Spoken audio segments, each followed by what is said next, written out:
Song of Songs, Chapter 2. I am a rose of Sharon, a lily of the valleys. As a lily among brambles, so is my love among the young women. As an apple tree among the trees of the forest, so is my beloved among the young men. With great delight I sat in his shadow, and his fruit was sweet to my taste. He brought me to the banqueting house, and his banner over me was love. Sustain me with raisins, refresh me with apples, for I am sick with love. His left hand is under my head, and his right hand embraces me. I adjure you, O daughters of Jerusalem, by the gazelles or the does of the field, that you not stir up or awaken love until it pleases. The voice of my beloved. Behold, he comes, leaping over the mountains, bounding over the hills. My beloved is like a gazelle or a young stag. Behold, there he stands behind our wall, gazing through the windows, looking through the lattice. My beloved speaks and says to me, Arise, my love, my beautiful one, and come away. For behold, the winter is past, the rain is over and gone, the flowers appear on the earth, the time of singing has come, and the voice of the turtle dove is heard in our land. The fig tree ripens its figs, and the vines are in blossom, they give forth fragrance. Arise, my love, my beautiful one, and come away. O my dove, in the clefts of the rock, in the crannies of the cliff, let me see your face, let me hear your voice, for your voice is sweet, and your face is lovely. Catch the foxes for us, the little foxes that spoil the vineyards, for our vineyards are in blossom. My beloved is mine, and I am his. He grazes among the lilies. Until the day breathes and the shadows flee, turn, my beloved. Be like a gazelle or a young stag on cleft mountains. The opening section of the Song of Songs runs from chapter 1 verse 1 to chapter 2 verse 7. The antiphonal voices of the woman and her lover exchanging declarations of their love for each other. In the antiphonal, dialogical, or even liturgical character of these verses, the relationship between the two is deepened through the loving exchanges between them. In verses 8 to 17 of chapter 2, the lover comes. Commentators who adopt an allegorical reading of the text often hear the Exodus in the background of this section, the Lord's answer to the longing of his people for his coming and deliverance. Allegorical readings of the text are, we have argued, justified for several reasons, and rather than presuming that such readings do violence to the text, we can recognize ways in which they are attentive and responsive to the text itself. As Robert Jensen notes, for instance, considering the fact that there was ancient Near Eastern love poetry between pagan gods and goddesses, it doesn't seem unreasonable to recognize the possibility of such love poetry being used concerning the relationship between the Lord and his people. In advancing such readings, we should also be encouraged by recognition of the ways in which the New Testament itself reads the song. For instance, in chapter 1 verse 12 we read, While the king was on his couch, my nard gave forth its fragrance. In John chapter 12 verses 2 to 3, we find one of John's more subtle allusions to the song. So they gave a dinner for him there. Martha served, and Lazarus was one of those reclining with him at table. Mary therefore took a pound of expensive ointment made from pure nard, and anointed the feet of Jesus and wiped his feet with her hair. The house was filled with the fragrance of the perfume. The effect of such an allusion is to strengthen the marital imagery of the Gospel of John more broadly, marital imagery that is, if anything, even more pronounced in the book of Revelation. Jesus is the bridegroom, and several of his interactions with women in the Gospel are framed in ways designed to be reminiscent of the Song of Songs. Jesus is the greater Son of David. He's the one whom Israel longs for as its bridegroom Messiah. Read in the manner that John seems to invite us to, the song is a song of longing, anticipation, and desire. It's a song of eschatological expectation. Come, Lord Jesus. The opening line of chapter 2 has sometimes been understood as the words of the bridegroom by Christian interpreters, though seemingly not by Jewish ones. Yet it is better understood as the words of the bride. Edmay Kingsmill questions the common translation Rose of Sharon, arguing that it should rather be understood as bud of the plain, the bud likely referring to the lily in an earlier stage of its growth. She has not yet opened up and fully flowered, something that will occur over the course of the song. There are several appearances of lilies within the book, this being the first. Othmar Keel identifies the lily as a water lily, or lotus of the plains, a symbol of regeneration and return to youth. There are clearly sexual allusions in the imagery of the opening flower that promises rejuvenation and renewal of life. The hearer and interpreter of the song needs to recognize the presence of such imagery without thinking that its meaning is best conveyed by stripping away the veils of illusion and jettisoning the multifaceted connotations such as the youth and beauty of the bride or the promise of rejuvenation that she holds out to the bridegroom. The sexual imagery of the song is delicate and indirect, and were we to attempt always to get behind it, to escape its mediation and its veiling, our readings would fundamentally betray and misunderstand it. In their loving exchange of expressions of endearment, the bridegroom and the bride take up each other's words and respond in kind. The bride compared herself to a lily of the valleys, beautiful yet young and in a humble situation. The bridegroom takes the imagery that she has used in comparing herself to a lily and employs it to express how much she surpasses all who surround her. Then, in answer to him, the bride speaks of the superlative character of the bridegroom himself, with another comparison drawn from nature. As she exceeds all the women as a lily exceeds brambles, so he exceeds the great trees of the forest, like a delightful fruit tree exceeds the other trees. As Michael Fishbane notes, the identity of this tree has been called into question by historical botanists, who argue that cultivated apple trees were not present in the region, and that what apple trees might have been present had bitter and unpleasant fruit, which clearly wouldn't work for the comparison here. Many suggest that the apricot tree might be in view instead. Marvin Pope observes the presence of apple tree imagery in Sumerian sacred marriage mythology, and Kingsmill and others question the claims of those who deny the presence of cultivated apples in the region. If the apple tree were a familiar symbol from foreign poetry, it might also have been employed as an exotic image. If the bride is the lotus in the low valley, perhaps we are to see an implicit contrast in status being drawn between the height of the tree and the lowliness of the lily. The bride rejoices in the king for the shade and the fruit that he provides. He gives her shelter, and she finds sustenance in his love. The bride continues her speech in verse 4, describing the bridegroom bringing her into his banqueting house or his house of wine. Love is a feast in which the parties delight in the tastes and scents of the other. Wine connotes rest, celebration, relaxation, and delight, and clusters of imagery surrounding grapes, wine, and drinking are among the most favoured within the song, as they are so apt for speaking of the character of love. The term translated banner in verse 4 is another familiar one that has been disputed, some seeing the image of love as a banner raised over someone as nonsensical. Yet elsewhere in the song the same term is used for armies' banners, as it is for the standards of Israel and its tribes in Numbers chapters 2 and 10. As Keel observes, the images on such banners and standards conveyed the mission of a unit or symbols of their deity. As the bride comes under the shelter and protection of the bridegroom and into his feasting hall, his banner over her declares his loving purpose. A bridegroom who raises such a banner over his beloved is also by implication a mighty man, able to guard and to empower her. Here the woman describes herself as lovesick, asking for her lover to revive and refresh her with raisins and apples. Lovesickness is a recurring theme within the song, being used to characterize the bride in particular. Cheryl Exham writes very helpfully about the way that the man and the woman of the song and their love for each other are presented to us, presented in ways that contrast them and don't just connect them. Describing the woman, she writes, she expresses her desire and explores her feelings for him, and his for her, through stories in which she and he both play roles as themselves or in fantasy guises. However, she writes of the man does not tell stories. His way of talking about love is to look at her and tell her what he sees and how it affects him. She writes further, the man constructs the woman, creates a picture of her for us through the gaze. We follow his gaze as he progressively builds up a metaphorical picture of her, bit by bit, until she materializes before us. The woman constructs the man, primarily through the voice.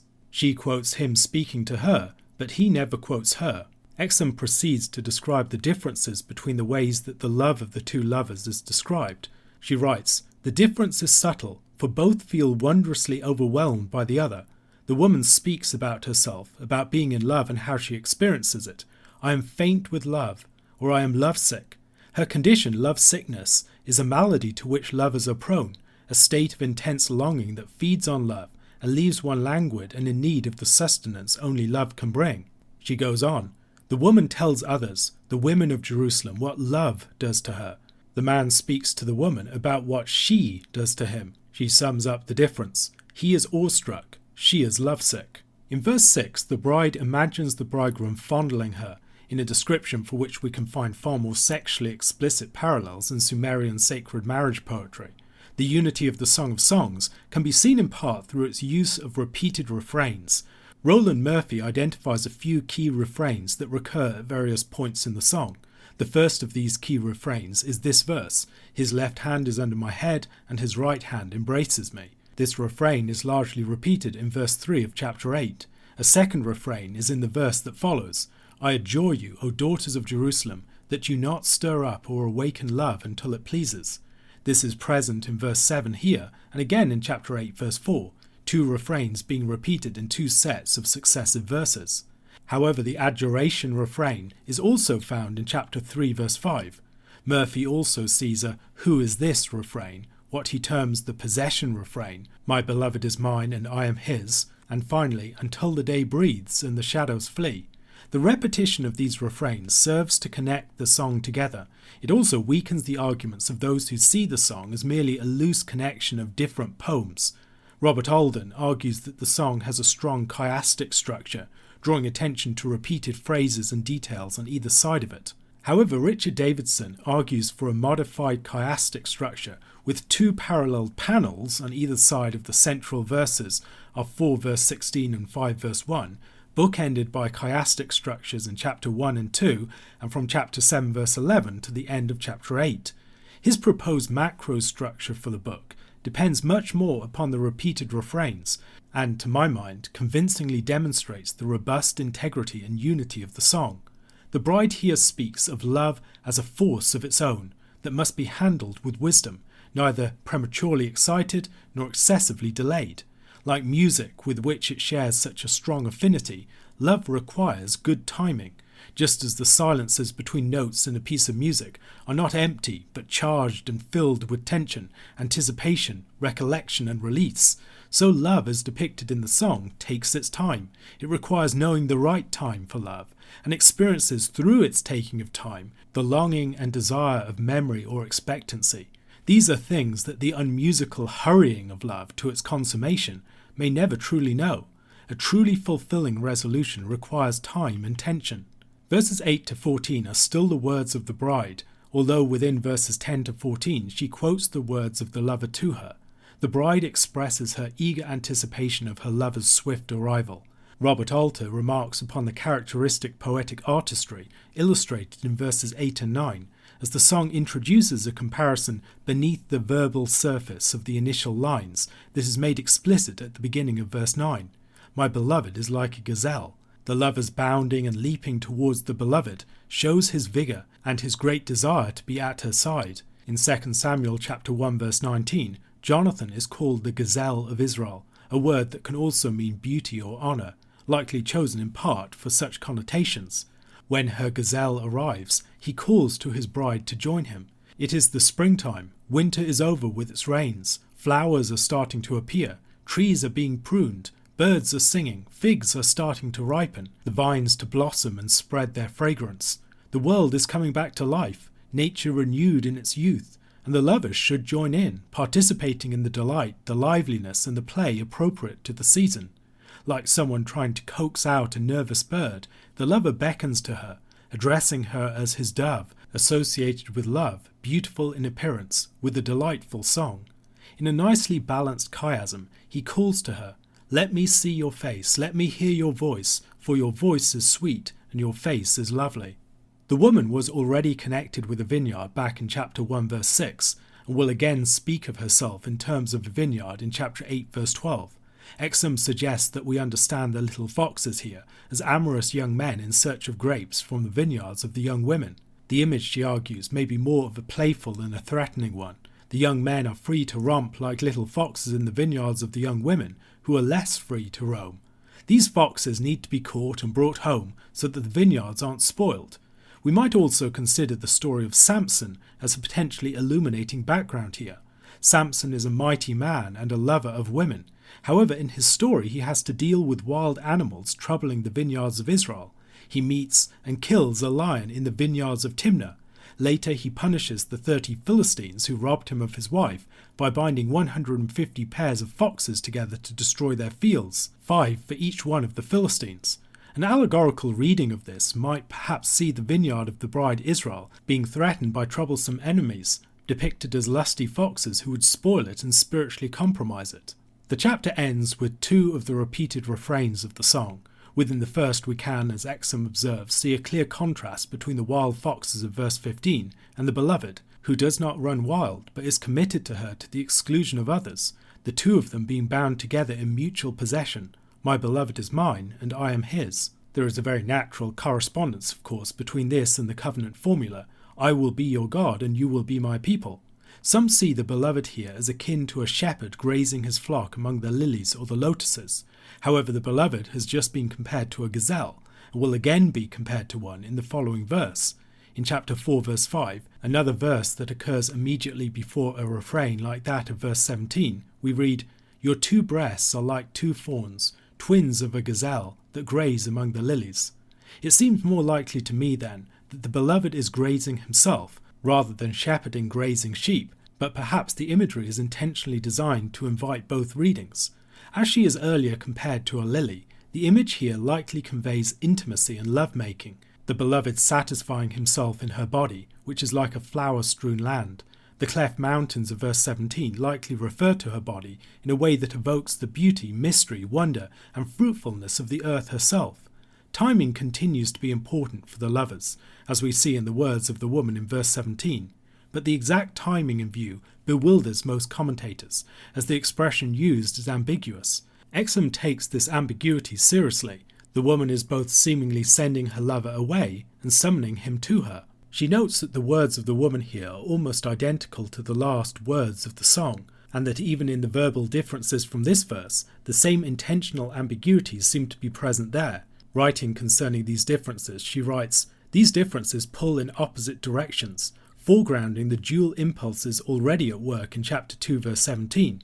The similarity between chapter 2 verse 17 and chapter 8 verse 14 invites us to look more closely at how, in its poetic unfolding, chapter 2 verse 8 to 17 might offer a clue to the meaning of the song as a whole. Chapter 2 verse 8 to 17 ends as the song ends, with the woman seemingly sending her lover away and calling him to her in the same breath. It is followed in chapter 3 verses 1 to 5 by a second story in which the woman seeks and finds her lover. This pattern indicates that the paradoxical sending away and calling for or forth is a prelude to the lovers' union, a union that throughout the song is simultaneously assured, deferred, and on a figurative level, enjoyed. A question to consider. Standing back from the imagery used in this chapter and looking at all of the images taken together, what collective effect does it have in characterizing the love of the pair? Luke chapter 2 verses 1 to 14. In those days the decree went out from Caesar Augustus that all the world should be registered. This was the first registration when Quirinius was governor of Syria, and all went to be registered, each to his own town. And Joseph also went up from Galilee, from the town of Nazareth, to Judea, to the city of David, which is called Bethlehem, because he was of the house and lineage of David, to be registered with Mary, his betrothed, who was with child. And while they were there, the time came for her to give birth. And she gave birth to her firstborn son, and wrapped him in swaddling cloths, and laid him in a manger, because there was no place for them in the inn. And in the same region there were shepherds out in the field, keeping watch over their flock by night. And an angel of the Lord appeared to them, and the glory of the Lord shone around them, and they were filled with great fear. And the angel said to them, Fear not, for behold, I bring you good news of great joy that will be for all the people. For unto you is born this day in the city of David a Saviour, who is Christ the Lord. And this will be a sign for you. You will find a baby wrapped in swaddling cloths, and lying in a manger. And suddenly there was with the angel a multitude of the heavenly host, praising God and saying, Glory to God in the highest, and on earth peace among those with whom he is pleased. Luke chapter 2 begins with a census of the whole world by Caesar Augustus. This sets Luke's story within the context of the wider empire of Rome, much as the later story of Israel in the Old Testament is placed within the context of larger empires such as Assyria, Babylon, the Medo-Persians, as the influence of Israel and the Lord is felt throughout the wider world that Israel inhabits. Luke's narrative in Luke and Acts will conclude with Paul in Rome.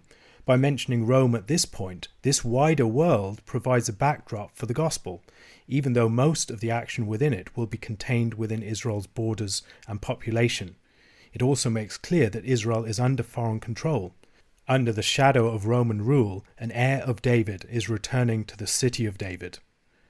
Much ink has been spilt on the subject of Luke's census, as there immediately seems to be a number of problems. First of all, Quirinius was not the governor of Syria at the time of Jesus' birth. Second, there's no evidence that people would have to return to their ancestral town to be registered, or that Mary would need to accompany Joseph. And third, Judea wouldn't be included in such a census because it was a client kingdom of the Romans, under the rule of Herod the Great. While I won't get into all of these issues here are a few observations in response. First of all, it's likely that Bethlehem was not just Joseph's ancestral home, that it was his family home. Mary's home was in Nazareth, where Joseph had gotten betrothed to her. They then moved down to Bethlehem together, as their initial home as a couple, as Joseph presumably owned property and had family there. This was where he came from. Joseph takes Mary with him because Bethlehem is his family home, and he intends that, having been betrothed in Nazareth, they marry and settle in Bethlehem. The census provides the occasion for this, but he goes back because that's where he owns property, that's where he belongs.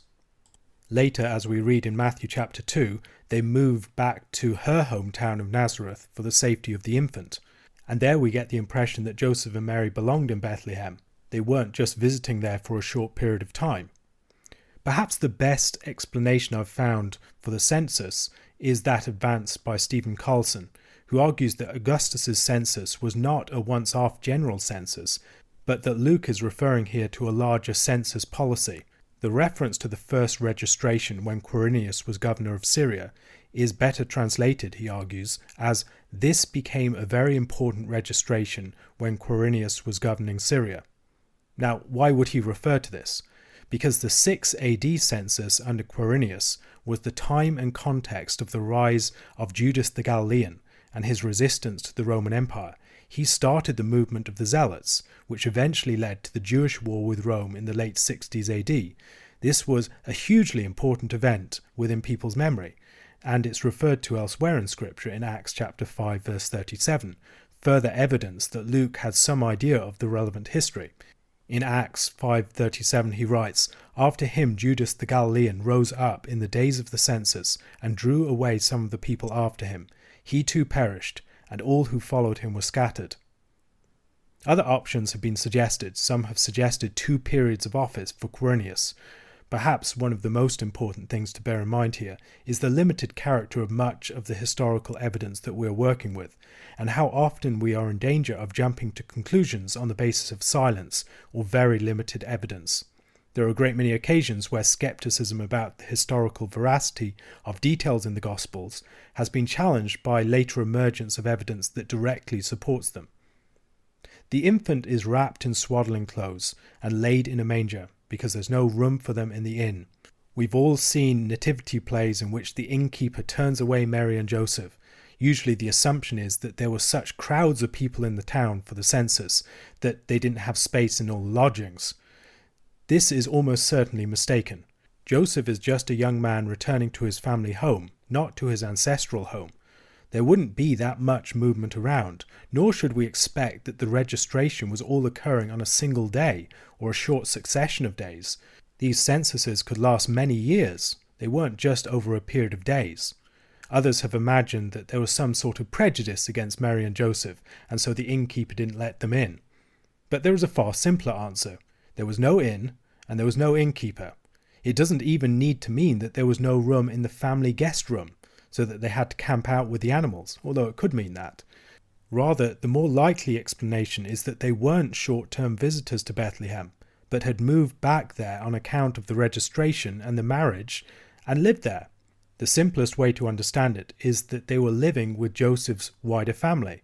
They would have a smaller marital room attached to the house, but that room didn't have room for her to give birth, and so they had to relocate to the main room of the house, where the animals would also be present in order to give birth. When he's born, Jesus can then be placed into one of the feeding troughs of the animals. While fishermen are prominent in the New Testament, in which the gospel goes out beyond the land to reach the Gentile peoples, shepherds dominate in the Old Testament. The patriarchs were shepherds. They were distinguished from the Egyptians by that fact. Moses was a shepherd, as was David. In a familiar Old Testament image, both God and the leaders of Israel were regarded as shepherds of the people, with the nation as their flock. See that in Psalm 23, or in Jeremiah chapter 3 verse 15, or 23 verse 1 to 4, and most strikingly perhaps in Ezekiel chapter 34. Moses was a shepherd, and he delivered Israel from Pharaoh as a shepherd, using a shepherd's rod to strike the enemy of his people and leading Israel through the wilderness like a flock. This is the way it's described in Isaiah chapter 63 verses 11 to 13. Moses' first encounter with the Lord was while keeping watch over his father-in-law's flock. He saw an angelic appearance with glory phenomena, something that probably occurred at night, considering the appearance of fire, and he was given the further sign that he would later worship the Lord on Mount Horeb with the people after bringing them out of Egypt. The shepherds in Luke are watching their flocks when they are given a glorious angelic appearance, accompanied with the glory of the Lord, and are also given a further sign. And I think we should notice the parallels between Exodus chapter 3 verse 12 and Luke chapter 2 verse 12. In Exodus, "And this shall be the sign for you, that I have sent you. When you have brought the people out of Egypt, you shall serve God on this mountain." In Luke chapter 2 verse 12, "And this will be a sign for you. You will find a baby wrapped in swaddling cloths and lying in a manger." The contrast within the parallel is striking, however. The sign received by Luke's shepherds is that of a baby wrapped in swaddling cloths, laid in a manger. The sign given to Moses, the pyrotechnics of Israel's encounter with and worship of the Lord at Sinai, is eclipsed by the sign of an infant in a feeding trough.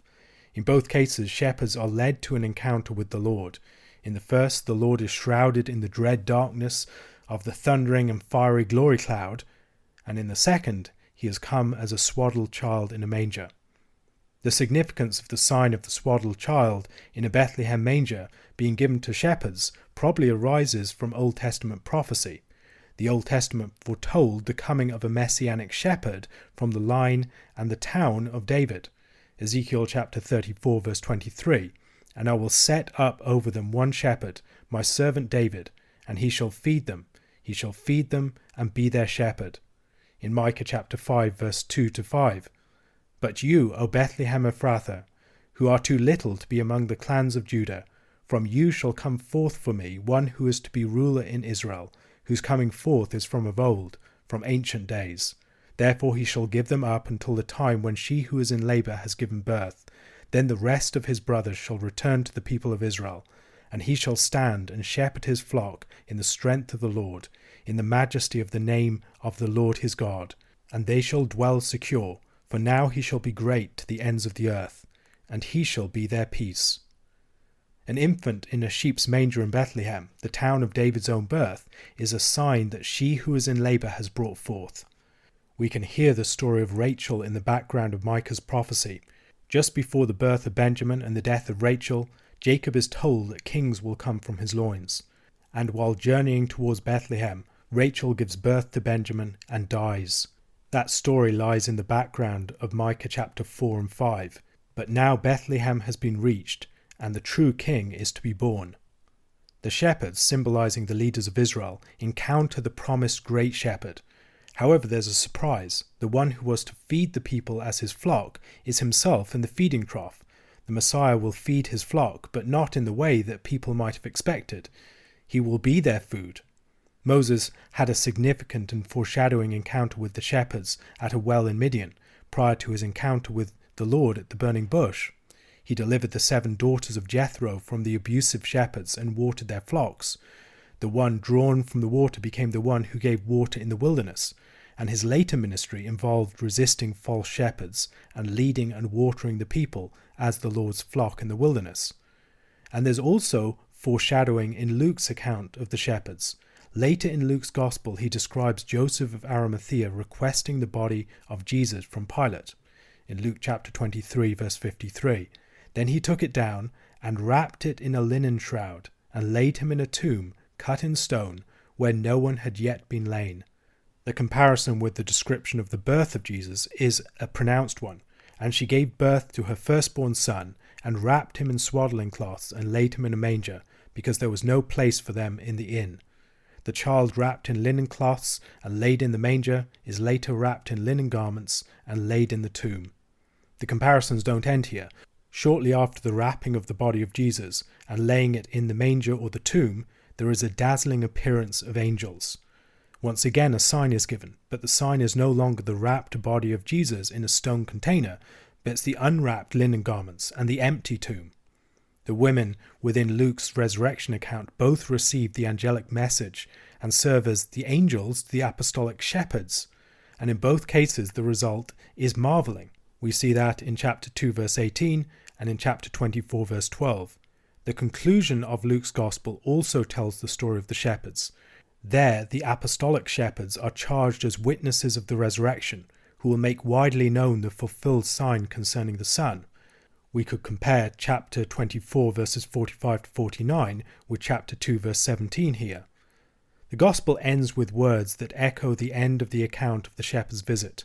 In Luke 24, 52 to 53, "And they worshipped him and returned to Jerusalem with great joy, and were continually in the temple blessing God."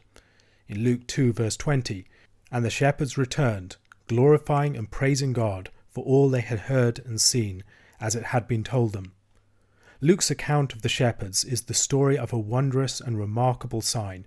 It's reminiscent of the sign of the burning bush, it's anticipatory of the sign of the empty tomb, and it's revelatory of the promised arrival of the Davidic shepherd. The shepherd Moses' burning bush anticipated the greater sign of the burning mountain of Sinai as the Lord's presence descended upon it, appearing to the people that Moses shepherded out of Egypt. The wrapped child in the manger seen by the Bethlehem shepherds anticipated the greater sign of the unwrapped linen garments in the empty tomb to the apostolic shepherds. The account of the shepherds as witnesses, the bursting forth in praise, the theme of rejoicing, and people pondering things in their hearts, also connects this account with that which precedes it in the account of John the Baptist's birth and Zechariah's song of praise. Once again, the purpose of such an account is to help the reader to interpret the meaning of the events. The angels are bringing good news of the birth of the Davidic Messiah to shepherds. Some have observed that the language of Lord, good news, and Saviour were all terms that were prominently used within the imperial cult concerning the emperor, with whose action in calling a census this chapter was opened. If Matthew frames Jesus as a challenger to Herod as the king of the Jews, Luke might be framing Jesus as one whose kingdom will eclipse that of Rome. A question to consider. This chapter begins with the actions of the great Roman Emperor Caesar Augustus, but rather than sending heavenly emissaries to give the news of the birth of this new king to Caesar, God sends them to some small-town shepherds on the night shift. What are some of the things that we learn about the character of the kingdom of God from our passage?